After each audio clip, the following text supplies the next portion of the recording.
Hello, listeners, and welcome to episode 105. This episode with Cheryl King happens to be airing on the week of Story Power's 4-year anniversary, and I hope you enjoy it.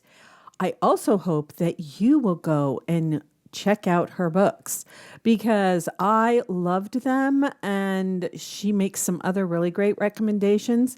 Let's promote summer reading. So happy 4th anniversary to Story Power and thanks for listening.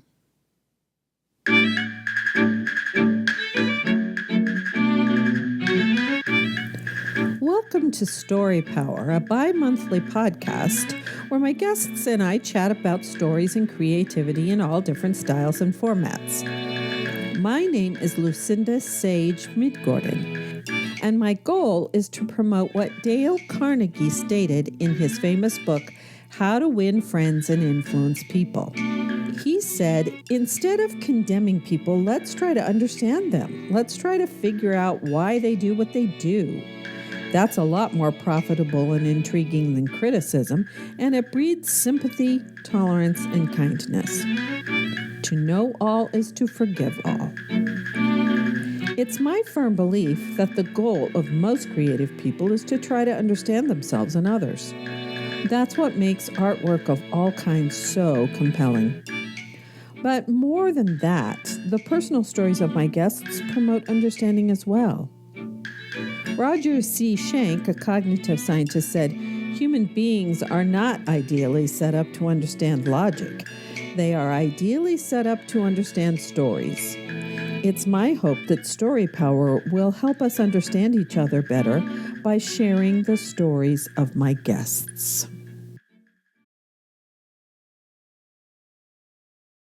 Today is episode 105, and I'm talking to Cheryl King again. And Cheryl and I talked quite a while back right after she finished her first book, and I had read it. The first book is titled Sitting on Top of the World. And so I wanted to talk to her about her second book, which is a sequel, and I've read too. So and you just got finished with school, so I bet you're kind of like, so welcome to the show. I hope it's relaxing. Thank you. Yes, I've been doing a lot of relaxing. Oh, good. That's good. So first off, I want to know, how did your school year go? It was great. I mean, I love my job. I have a great role. I'm a dyslexia therapist for littles in elementary school, and I have small groups of kids, and they're just, I don't know, they're sweet and they're cute and they're learning how to read, and I'm helping them on that road. So it's a great job. Yeah, that is cool. I kind of connect with that because my dad had dyslexia too. But, in the 1930s and 40s, I don't even think they knew anything about that. It wasn't a thing. So they just thought he was lazy. But so he had to teach himself how to read. And it's so important. Reading is so important. Yes. So that's a great job to have. And you somehow fit in your writing into all of that. So, do you want to talk? Let's talk a little bit about your books because I thought they were wonderful. I loved both of them. And I have to say, it's kind of nice to see historical fiction that is not World War II. So, Yeah. so yours took place during the Depression, and I'm not sure that there are very many novels written about that time period. So, when you and I talked before, it was right after the pandemic or maybe during the pandemic. And Sitting on Top of the World just to me felt like, oh, wow, it's so similar to, the pandemic. We talked about that. Absolutely. And everybody mentions that too. So, kind of, I lucked out in that aspect. But you're right, there were not many books set during the Great Depression, especially for the young adult audience. Oh, yeah. What's interesting, though, is that now I just learned about two more books that were recently published in 2023 set during the Great Depression and about train hopping during the Great Depression. So Oh, interesting. I've ordered both of them so I can read them yeah. because there weren't books like that when I published mine. Right. Are they both young adult fiction or are they? One of them is, and I am blanking on the names of those books. I'm looking right now because I'm really excited to read those, and here they are. One of them is called October in the Earth by Olivia Hawker. Ooh, No, that one is not young adult. that's an adult one. Um, yeah, and the other one is Chasing Eleanor. That's the one that's young adult, and I'm really excited to read that one. Oh yeah. Because That's by yeah, you teach elementary school, but so you don't teach middle school. That would be a middle school kind of a grade book, right? Yeah. Now, most of my background is in teaching middle school. When I first started teaching, Oh. let's see, I would say 11 to 12 years was teaching middle school. Oh my And goodness. I'm only recently in the elementary school arena. Uh-huh. Uh-huh. Yeah, is it when I when I was young, a lot younger, I worked in daycare centers and child development centers and Montessori schools. And I was so exhausted at the end of the day, those little kids and their energy. So I was wondering if it's like that for you teaching elementary school, although middle school has its own issues. So, I would say I was more exhausted with elementary school. But to be fair, sorry, with middle school. uh-huh. To be fair, when I taught middle school, I was a regular classroom teacher. So I had, the full 20 something students, Yes. um, several class periods. But now, with the role that I'm in, I just have small groups throughout the day. And Oh. in fact, this year, my largest group was 5 kids. So there are different kinds of stresses, but it's just not as exhausting as Oh being a yeah. classroom teacher. Oh yeah, 5. 5. That's the perfect number. That's the perfect Yeah. number. Because then you can give each one individual attention. Yes. And that's the hard part about when I was teaching high school. If I had 25 or 30 kids, it's hard to give each one individual attention. Hmm. Yeah. So I think I asked you this when we talked on the last episode, but how did you get the idea for the two books? Because Under the Pawpaw Trees is a sequel to the first one. And how did you get the idea to write those?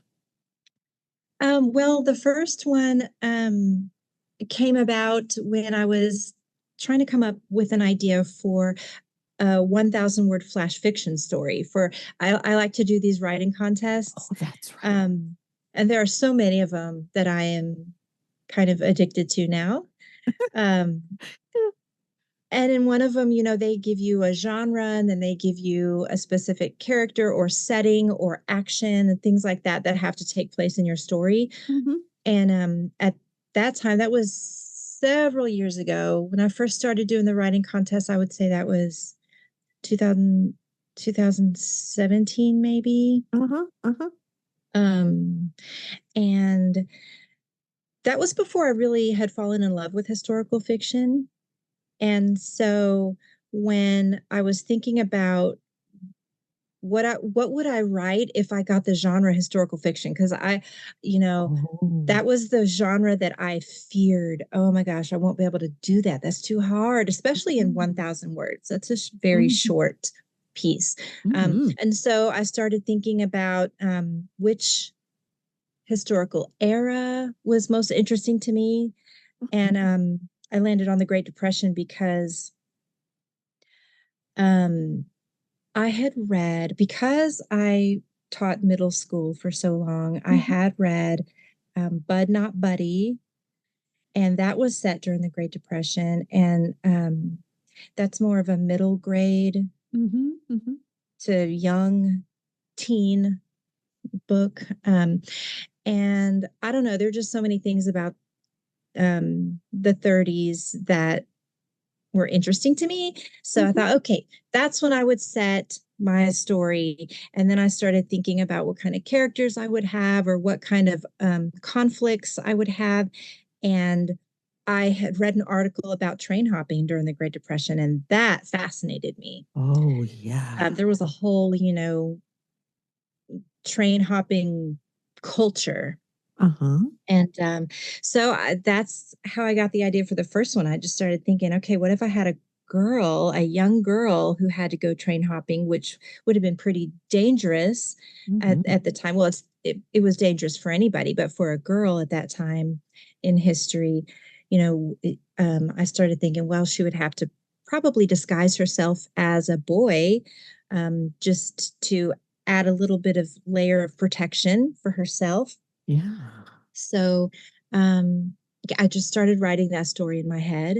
And for that contest, I never got historical fiction as my genre. I got something like sci-fi or Mhm. crime caper or something very different. So I but I couldn't let go of that story. It kept growing in my head, and eventually I started typing it out, and it became a 25 chapter book sitting on top of the world. Yes. And I never intended to write a series with this, but at the end of Sitting on Top of the World, there were things that I wanted to know, what happened next. And there were parts of the story that could continue. I wanted to know, what's going to happen with June after everything she went through. June is my main character. Right.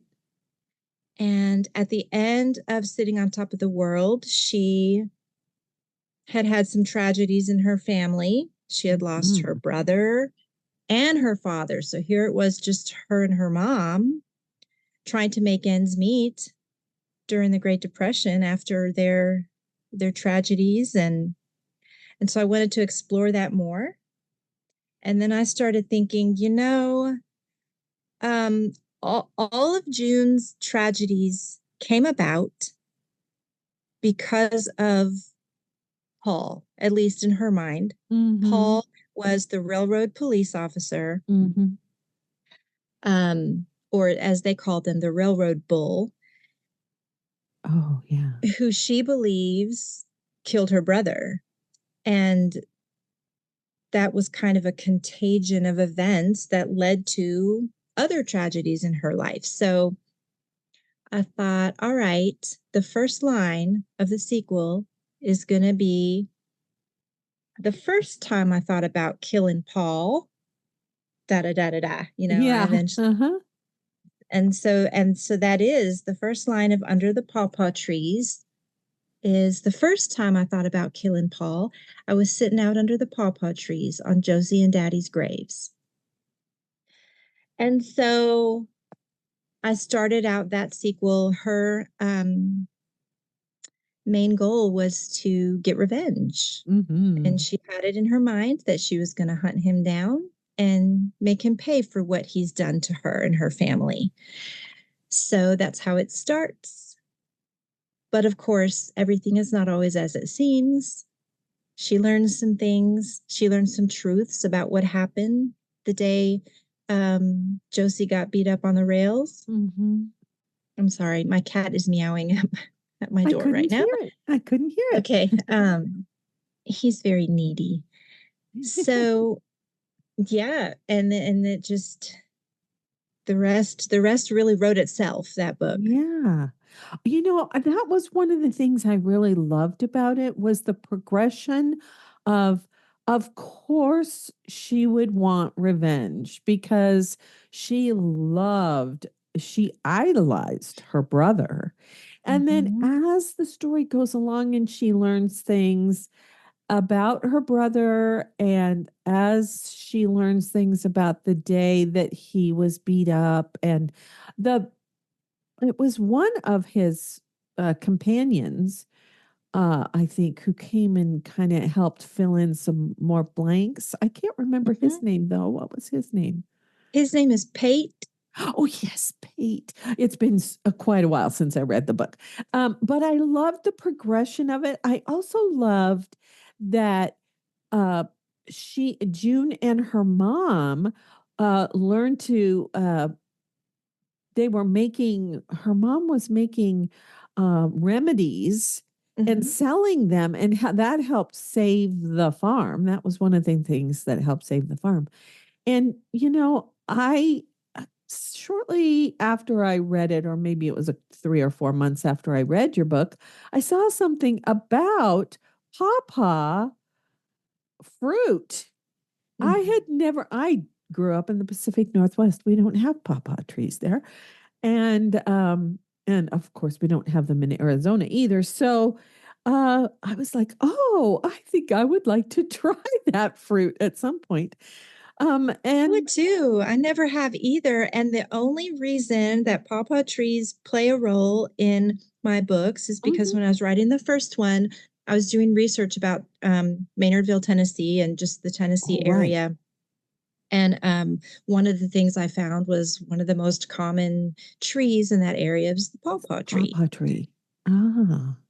Yeah, and also it is significant that her brother and father are buried underneath those trees, and so that Yeah. makes it all link up. Yeah, I mean, I'm not sure they harvest and eat the fruit. I can't remember that in the book, but what? They they don't have like they're not purposely growing and harvesting Oh, pawpaw right. tree fruit, but that couple of trees that they do have on their property that are growing there, they like to pick the fruit and eat it. But that's for them. They don't sell it Yeah. or anything. Yeah, Yeah. right. And I've forgotten what else that June does that helps make money to save the farm. But I love the progression of her hot revenge in the beginning, her feelings of hot revenge in the beginning. And then as the story goes along, it's one of those where the more you learn about people, the more you realize you have things in common with them instead of these huge divides. That was one of the things I loved about the story. And I loved the way the people in her town supported her. It was Yeah. just this That was nice. beautiful. And I've forgotten the young man that she grew up with that she really liked. Jimmy Mack, they called him. Oh yeah, right. And he also gives her some information that she didn't have. Hmm. Yeah, before.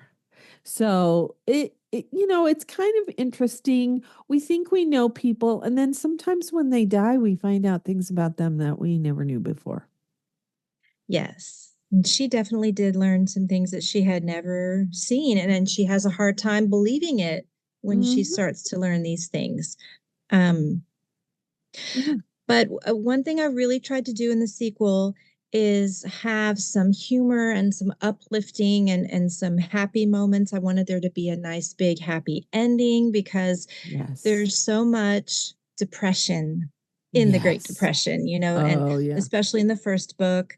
And June has had so much trauma in her life Yes. that I wanted there to be some happiness as well. So I Yes. hope that I succeeded in doing that. I feel like it's uplifting despite all Hmm. the trauma. Hmm.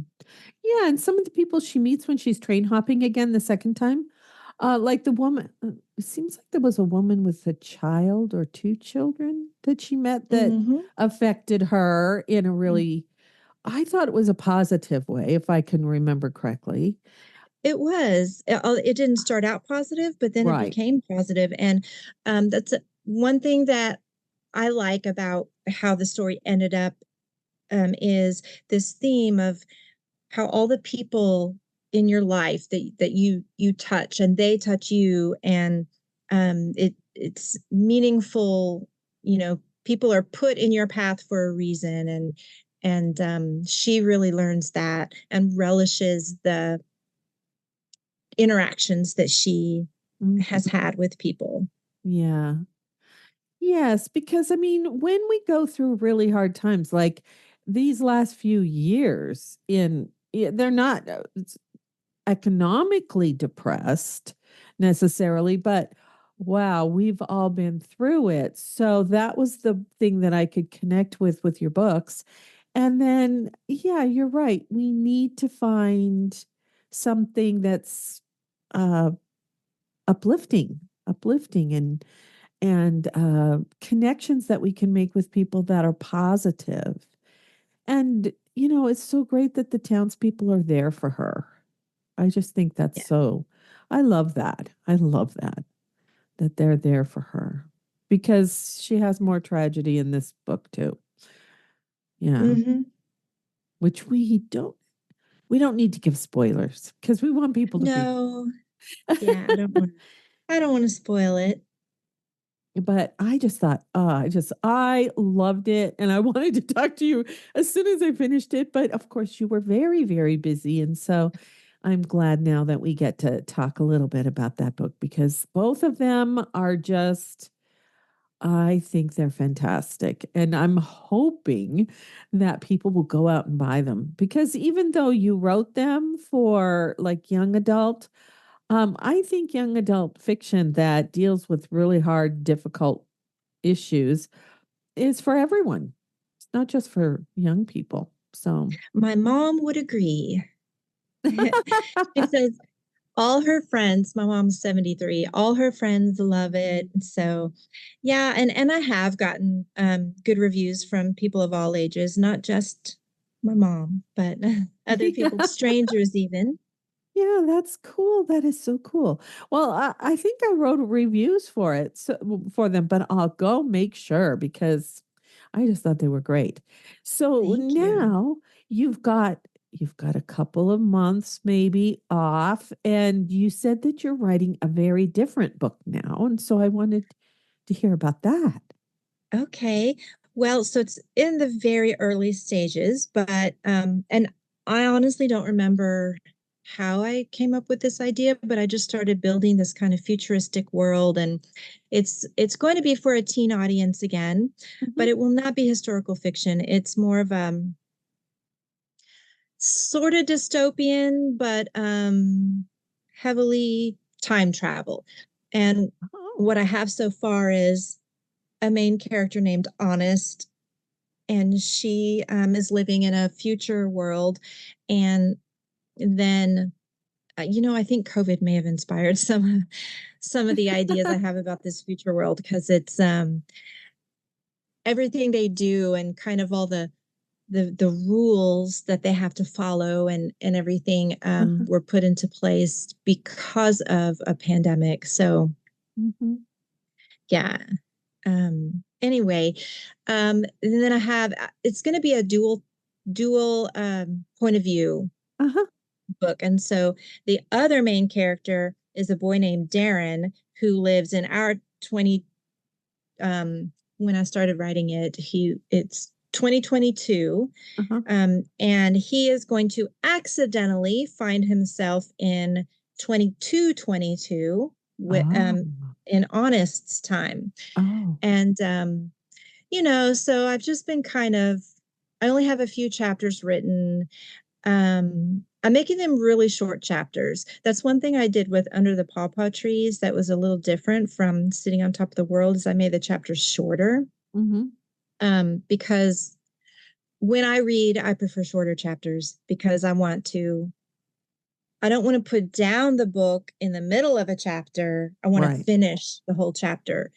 Mhm. So anyway, I've got a few short chapters written of this book. I have no idea what it's going to be called.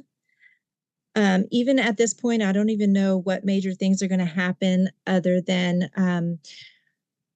I think that a bit of a, a, a young teen appropriate romance is going to sprout between Darren and Honest.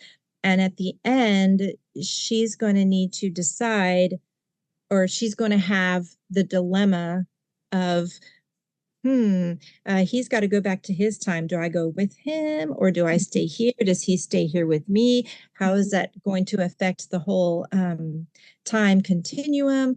Um, but I got to come up with some other obstacles. Yes. Um, Yeah. he's going to have to try to figure out how to get back. But in 2222, time travel has been outlawed. And the time travel, I don't know what to call it, tool. In the book, it's called a wand. It's a time wand that he used to get there is broken. So anyway, there's some Yeah. things about the world. In Honest's time, everything is done virtually. Shopping, Oh. working, anything they possibly need to do. Now, of course, there are some exceptions because there are people who have to work. Oh, and everything's delivered by Amazon. Amazon is everything. And everyone in the community wears they call it a life band, Uh-huh. Uh-huh. but everything they need to do, shopping, doctor's appointments, everything is done from their life band. They just, texting, communicating with people, all that. And they can, you know, press what they need, and in an instant, it's delivered by drones or electric vehicle. But there are robots. Every house has a house bot. Honest calls hers a nanny bot because it's a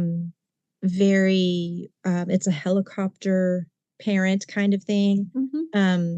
When all her friends have cool house bots that let them get away with things, and hers is very strict. Mm-hmm. They do school online. Um, they have designated or not designated, I would say, when we went through COVID, we learned some things. We learned Uh-huh. that family is super important. We learned that, just getting outside and going to the park, um, having a picnic, spending some time in nature, those things are important for our health, mentally and physically. And so in Honest's time, there are there's a big emphasis on getting outside and walking and breathing the fresh air, although they have to do it at a distance. They're not allowed to gather in groups. Right. There is a curfew. I can't remember if I think it's 11 p.m.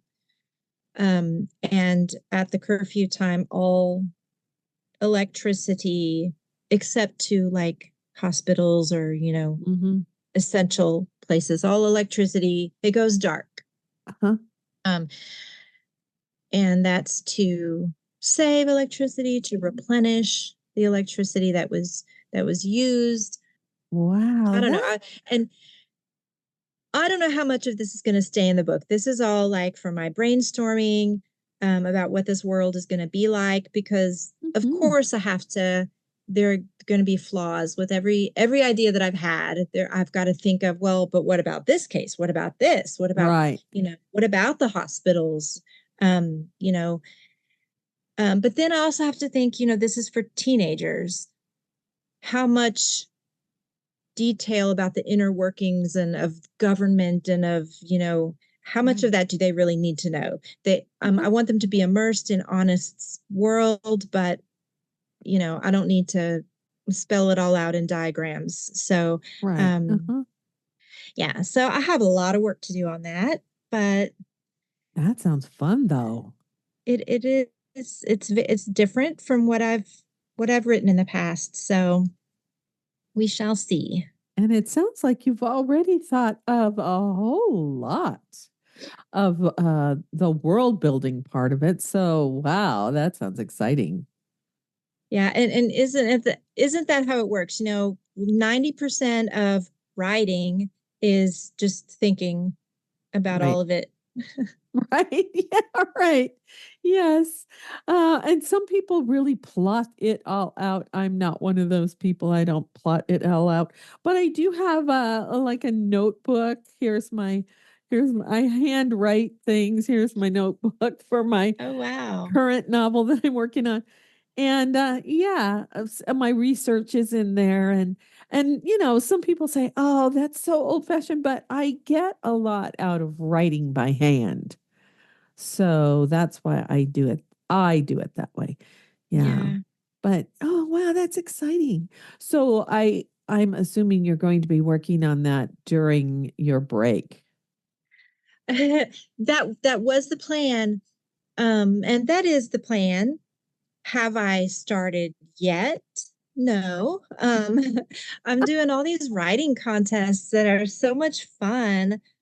And what else? I'm reading a lot, and I actually have my planner is pretty full for the month of June already. Oh I'm yeah. doing some book signings and Oh cool. lots of I have to teach my 16-year-old how to drive. Oh, how fun. So yeah, I mean he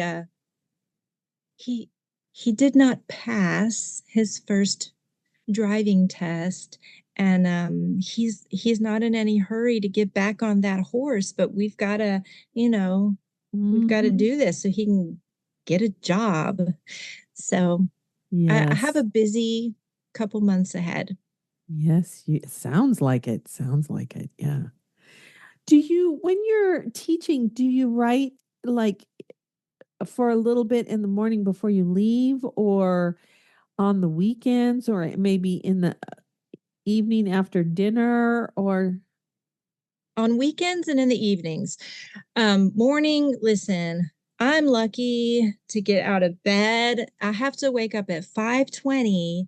oh, So that's just to give me enough time to get ready and get I drive my son to school because it's on the way to uh-huh, my school, mhm. and he has to be there. We get him there by 6:30. So Oh, wow, yeah. I mean, yeah, no, nothing is happening productive in the morning for me.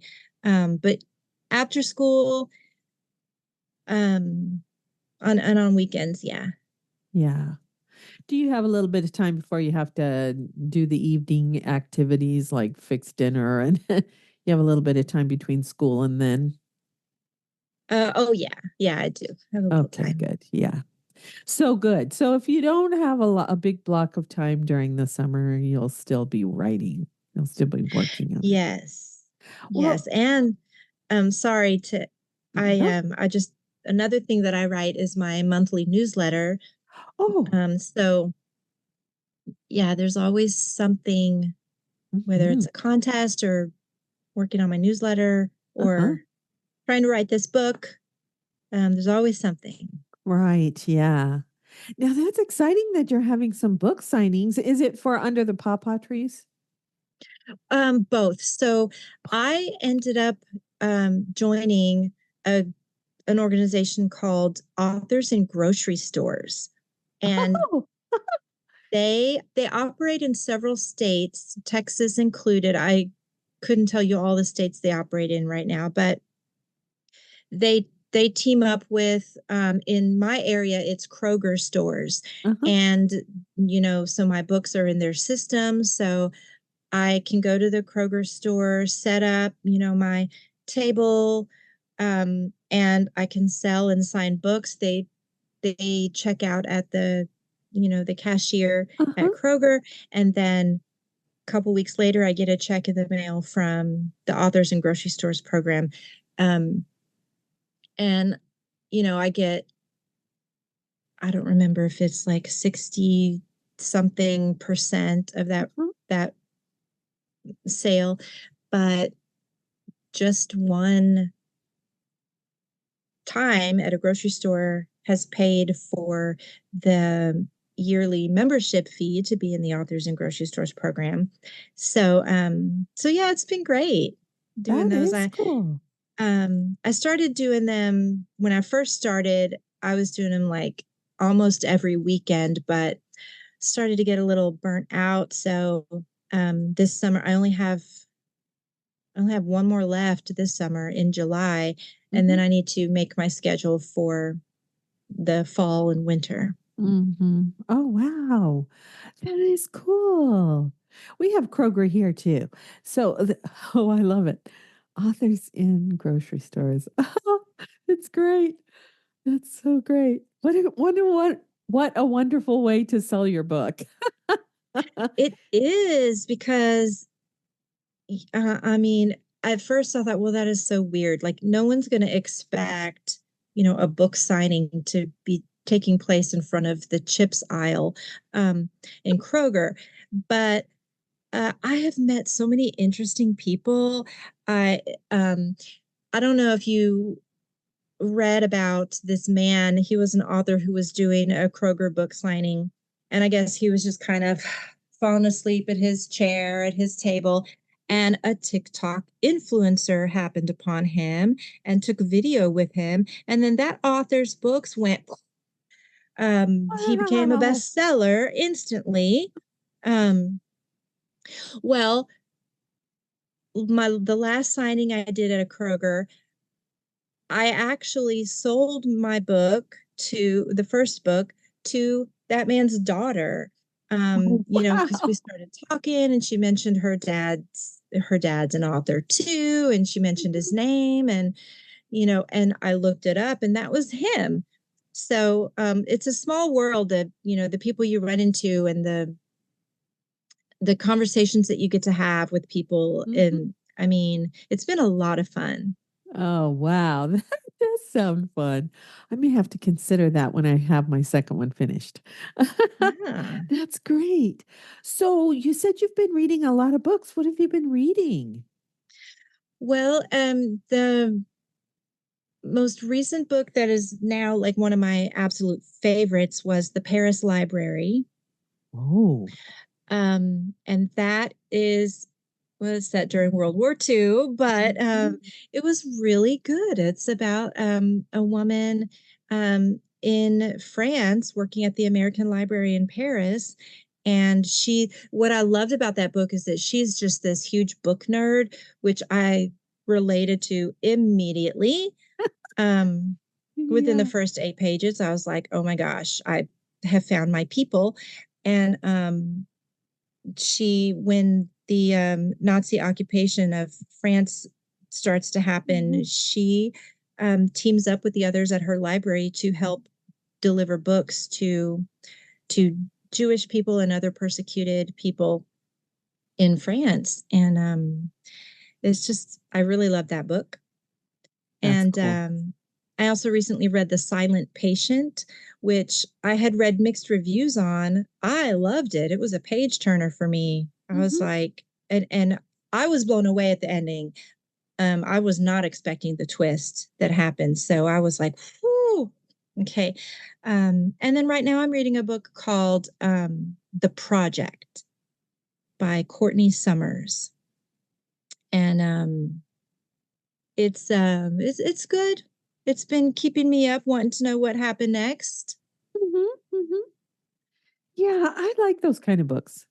Yeah, I just recently interviewed someone, Judith Starkston is her name, and she is a classicist. She has education in the classics. So she knows a lot about ancient history and she had to learn Greek and Latin and and she's gone to archaeological sites and so she wrote this three I just finished the book not too long ago. It's a 4-book series about the ancient Hittite Empire.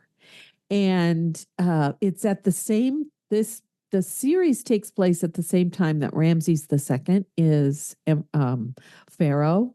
He's the pharaoh of the Moses. And so, but she changes all the names of all the characters and the, um, she changes the names of the countries as well. But it was just so fascinating. And they believed in magic. So magic is part of it. But I learned a lot about, those kinds of books make me go want to learn more. So I go off and do this research about the characters. And the main character is a priestess and then she marries someone and becomes a queen. And she was a very influential queen. And she even, there are records of her corresponding with Ramsay's wife. I think her name was Nefertiti, and so and with him too. So it's like, oh wow, here's this queen who was kind of a high-powered queen at that time period. It was just really, it was really neat. I loved it. Yeah. I So love those books that make me want to research and learn more too. yeah, A yeah. recent one that I read that was kind of like that for me was The Lost Apothecary. That was Oh so interesting. yes, I've heard of that book. Oh, I'll have to go put that on my list. Yeah, a Yeah. lost. And anything about bookstores or libraries, I have lots of those kinds of books on my list too. Mm-hmm. Yeah, Yep. yeah. Love those. Um, what was the one? The Dictionary of Lost Words. Did you read that one? Oh, that sounds interesting. No, I haven't It read that. was so interesting. The Dictionary of Lost Words. I love that. Yeah, cool. Oh, wow. So you're absorbing all kinds of fun stories this summer. Do you get Yes. do you get to read very much when you're teaching? I mean the lesson planning and all of that stuff. And grading. I didn't really have a lot of time to do reading, a whole lot of reading. Um, when I was a classroom teacher and had to deal with writing lesson plans and grading, I still made time for reading. And um, in fact, I made a point to do that for my students and I would keep a little piece of my whiteboard, Hmm. a corner, what Miss King is reading. And I would talk Oh, to my kids about books a lot. Um, uh-huh. and that's one of the things that I tried to do to keep them interested in reading because, at the elementary level, they love to read and they want to read everything they can get their hands on. But in Hmm. middle school, they're either too cool to say they like to read, Right. or reading has become a chore because of state testing. Right. And all they get to read in class are, passages, test passages, and boring stuff. And so I tried so hard to, have book talks and share with them, like a first chapter Friday kind of thing, or a reading lines from a book just to get them interested in it. And Hmm. and that did work wonders with getting Yeah. them to want to read a book. So I did make time for reading while I was a classroom teacher. Yeah. And now my role as a dyslexia therapist, I don't have to write lessons. I don't have to grade. And so I do have more time to read. Oh, that's great. I guess I really did read, but it was just, I didn't read a long time. That's kind of my nighttime rituals, to read a little something Yeah. before I go to sleep. And Yes. so I didn't get to read as many books while I Mhm. was teaching, but I was teaching English, so I was reading the stuff I was reading, Mhm. you know. And I was teaching American Lit, so we read, some of the American authors like Poe and uh, Hemingway and Emerson, those kind of people. So, and it was interesting to me. We also read like The Crucible. We read it in Mhm. class. And it was always interesting to me. At the end, I would say, now, what were the things that we read through the year that you really connected with? I was always surprised what they connected with. Because, they were Yeah. things that were interesting to me, but I wasn't sure that they were going to be interesting to my juniors. Mhm. A lot of times I was very surprised at the things that they found interesting that we had read. So, and I also would support the Scholastic Book Fair and buy a few things, and then Mhm. read them and then leave them in the room and let the students check them out if they wanted to read them. So Yeah. that was always fun. But yeah, I didn't get to. I go from book to book to book to book to book to book to book now that I'm retired. and read 50 or 60 books a year, even because I'm kind of a slow reader. But I didn't get to do it exactly like that when I was teaching. Oh, wow. This has been so fun. Do you have anything else that you would like to share with our listeners before you go? Well, since our last interview, Sitting on Top of the World won some awards. Oh, It won the first place in the young adult category for the Eric Hoffer Book Awards. oh, cool. And it won a First Horizon Award, which is given to debut authors. Mhm. And it was shortlisted for the grand prize. And then just last month, I learned that Under the Pawpaw Trees won that same award, first place for young adult, and it was shortlisted for the grand prize as well. So, Wow, cool. um, oh, and Under the Pawpaw Trees also won the 5-star highly recommended award from the Historical Fiction Company, and it was an honorable mention for the young adult category. Oh, that's so great. Uh, Yes, I love it. Huh. and now all I need is for readers to feel the same way as the contest judges. Right. And what I do, one more thing I want to say is that Reese Witherspoon has a book club, Mhm. and the books that she selects for her book club are, like, I feel like they're right in line with my two books. Right. And I just know that my book would be great for Reese Witherspoon's book club. Now, I don't know if she pays any mind to indie authors, but I've started a campaign. It's called Dear Reese, and I make silly TikTok videos, um, where I'm writing to Reese Witherspoon to tell her about how she needs to choose my books for her book club.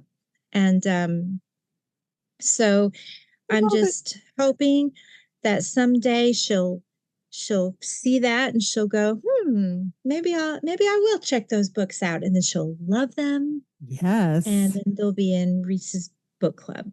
And not only that, she's a producer, so maybe someday they will appear on the screen. Absolutely. Yes. Yes. Oh, yeah, I love that. Oh, that's fun. Yeah, I don't do that kind of thing. And now that my husband is 1 month away from retirement, he retires at the end of this month.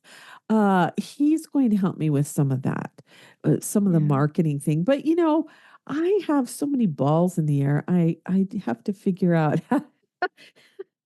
I did finally get all my episodes up on YouTube, and so now when I produce an episode, it will go on YouTube as the same as it goes on all the other things. And I don't. I'm all caught up with that now. The archived ones are on YouTube, so maybe more exposure that way. But that was such a big project; it just took so much time, and now I'm going to go back because I finished the rough draft of my second novel Good. and I'm going to start the editing process. And one of my guests is a ghostwriter, and she and I have connected, and I helped her.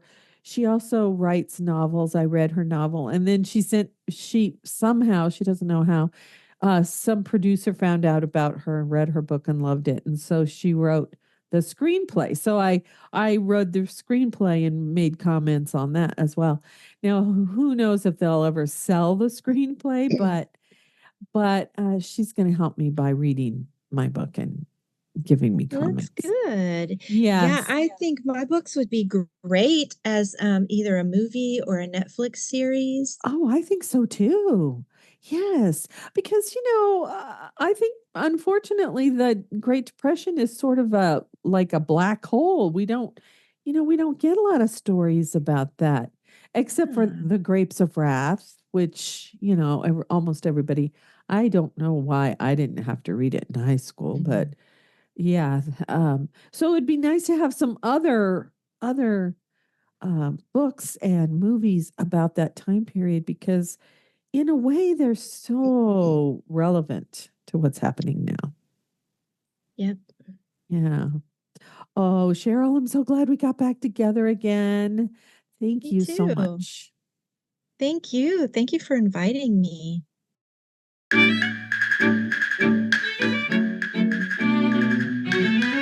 I hope you enjoyed the show. If you like what you heard, please share it with a friend and give us a rating and/or review on your favorite podcast app. It will help people find us. I invite you to join my Patreon community at patreon.com/storypower, all one word. Or if you like, you can subscribe to Story Power on Apple Podcasts. It's my aim to build a community where we discuss the stories we love and talk about what we learned from them. I offer extra audio content and story suggestions to my patrons on both platforms. Remember, as Philip Pullman said, after nourishment, shelter, and companionship, stories are the thing we need most in the world. Let's spread the story love. Until next time, this is Lucinda Sage-Midgorden. Thanks for listening.